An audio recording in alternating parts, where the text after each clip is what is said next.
नमस्कार दोस्तों, स्वागत है आपका हमारे चैनल में। दोस्तों, इस वीडियो के माध्यम से हम आपको 10 ऐसे क्वेश्चन बताएंगे जो बहुत ही इम्पोर्टेंट हैं और सीटेट में आने की इनकी बहुत ज़्यादा संभावना है। तो दोस्तों, हम इस वीडियो के माध्यम से अब शुरू करते हैं।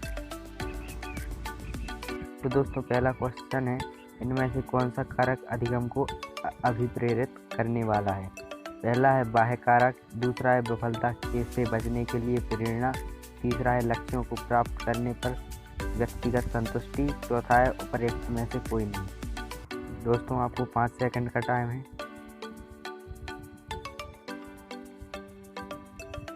इसका दोस्तों राइट आंसर है थर्ड। आप पढ़ते हैं दोस्तों नेक्स्ट क्वेश्चन की ओर। तो दूसरा क्वेश्चन है, वाइगोत्स्की ने बच्चों के अधिगम में निम्नलिखित कारकों में से किसी एक की भूमिका के महत्व पर सबसे ज़्यादा जोर दिया है? पहला सामाजिक, दूसरा वंशानुगत, तीसरा मानसिक, चौथा शारीरिक। तो दोस्तों, इसका राइट आंसर है फर्स्ट, सामाजिक। अब आते हैं दोस्तों तीसरे क्वेश्चन की ओर। तो बुद्धि लब्धि परीक्षण में 16 साल के एक बच्चे का स्कोर 75 है, उसकी मानसिक आयु कितनी होगी? दोस्तों, पहला ऑप्शन है 6 वर्ष, दूसरा ऑप्शन है 8 वर्ष, तीसरा ऑप्शन है 10 वर्ष, चौथा ऑप्शन है 12 वर्ष। दोस्तों, इसका आंसर आप बताइए, 5 सेकंड है आपके लिए।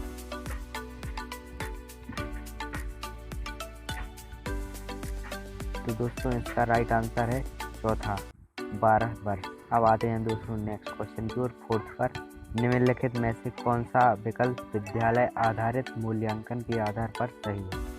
पहला है राष्ट्रीय मानकों को प्राप्त करने में बाधक है, दूसरा ऑप्शन है सभी विद्यार्थियों को निदान के माध्यम से और अधिक जानने में मदद करता है, तीसरा है शिक्षा बोर्डों की जवाबदेही कम करता है, चौथा है उपर्युक्त में से कोई नहीं।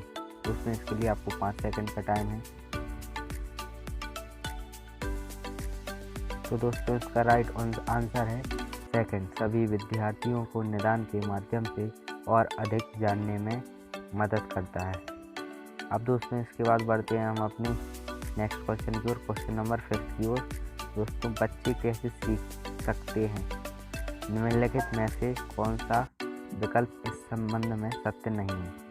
बच्चे कई तरीकों से सीख सकते हैं, दूसरा ऑप्शन है बच्चे केवल कक्षा में ही सीख सकते हैं, तीसरा ऑप्शन है बच्चे सीखने के लिए स्वाभाविक रूप से प्रेरित होते हैं, चौथा ऑप्शन है बच्चे तब सीखते हैं जब वे संज्ञानात्मक रूप से तैयार होते हैं। तो दोस्तों, इसके लिए भी आपको 5 सेकंड का टाइम है। अगर आपको और भी टाइम चाहिए तो आप वीडियो को पॉज कर सकते हैं।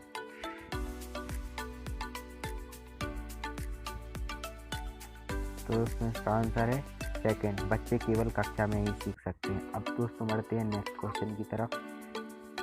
दोस्तों, नेक्स्ट क्वेश्चन है, निम्नलिखित में से कौन सा सूक्ष्म गतिक कौशल का उदाहरण है?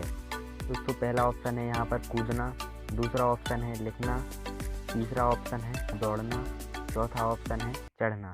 दोस्तों, इस क्वेश्चन के लिए भी आपको 5 सेकंड का टाइम मिलेगा।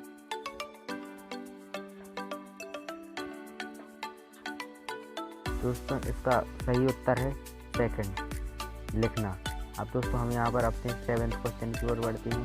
दोस्तों, 7th क्वेश्चन यहाँ पर है, किसने सबसे पहले बुद्धि परीक्षण का निर्माण किया?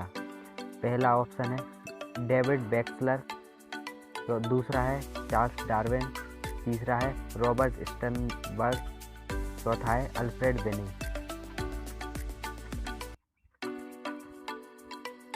तो दोस्तों, इसका सबसे सही आंसर है अल्फ्रेड बिने, चौथा आंसर।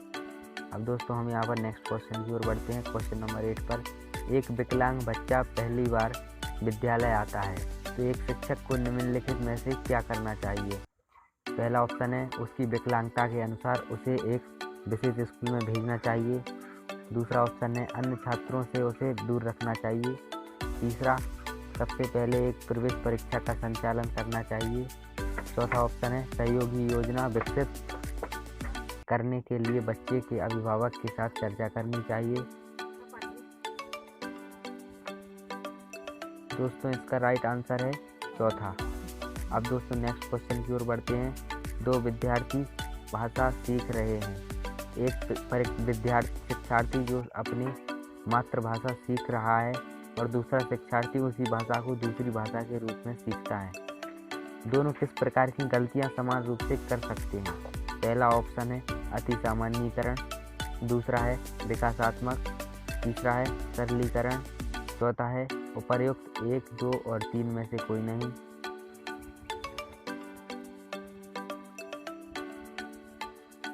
दोस्तों इसका सही उत्तर है दूसरा, विकासात्मक। अब दोस्तों यहाँ पर नेक्स्ट क्वेश्चन और लास्ट क्वेश्चन की ओर बढ़ते हैं। 10वां प्रश्न, निम्नलिखित विकल्पों में से कौन सा विकल्प एक बच्चे की सामाजिक मनोवैज्ञानिक आवश्यकताओं से संबंधित नहीं है? पहला ऑप्शन है संगति की आवश्यकता, दूसरा ऑप्शन है प्रशंसा या सामाजिक अनुमोदन की आवश्यकता, तीसरा ऑप्शन है भावनात्मक सुरक्षा की आवश्यकता, चौथा ऑप्शन है नियमित रूप से शरीर से अपशिष्ट पदार्थों का बाहर निकलना। दोस्तों इसके लिए भी आपको 5 सेकंड का टाइम है। तो दोस्तों इसका ऑप्शन है चौथा, नियमित रूप से शरीर से अपशिष्ट पदार्थ का बाहर निकलना। दोस्तों आशा करते हैं कि वीडियो आपको अच्छा लगा होगा। अगर अच्छा लगा हो तो लाइक कर दीजिए और चैनल को सब्सक्राइब कर दीजिए। धन्यवाद।